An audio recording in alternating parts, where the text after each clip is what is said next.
We're here at Fauner Park at the Maine Anjou Junior Nationals. Last week, classic tractors were on display in these grounds, including some restored by kids on the night shift.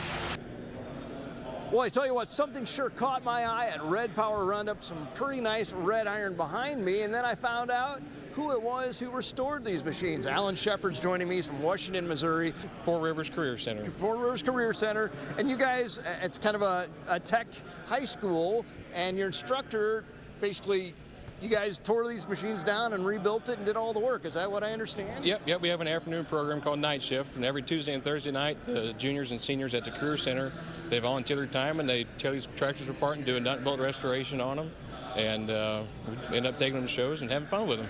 So, I mean, you really get down to the nuts and bolts, and everything is getting a look at here. Oh, yeah, we completely overhaul the engines on them, go through the transmissions, do any bearing seals, any gears that need to be replaced on them.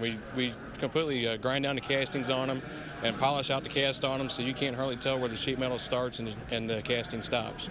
So it's quite an experience. Well, are they in pretty good shape when you get them, or are some of them pretty rough? We've had several tractors that we probably should have scrapped, but we come back and save them and keep them from going to the salvage yard. That's a lot of work. I mean, it can't just be you. Is there quite a few people who volunteer their time to do this? There's an average of probably 10 kids per year that work on each of these tractors, and there's roughly 4,000 hours that go into these tractors just because of the cosmetic condition that we take them to. Then when you bring them to a show like this, it really is kind of a showstopper. I bet you get a lot of people like, oh my goodness, here. Yeah, we get a lot of people come by and love to talk to the kids and see what they're doing in life, and yeah, we have a good time. And then you're a graduate, you've been out of the program, but you even have some people continue coming back because they can't get enough. Yeah, so we have kids that have graduated, and they've either went into an automotive trade or I'm in an ag trade.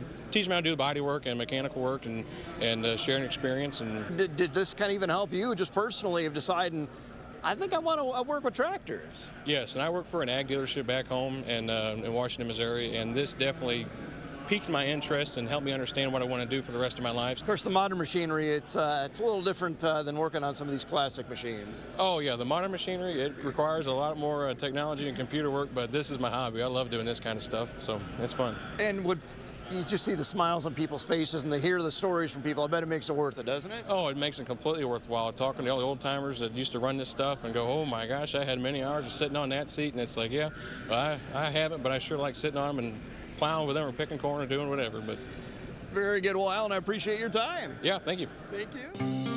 NTV's Grow promises to bring you all the news and trends surrounding agriculture in Nebraska.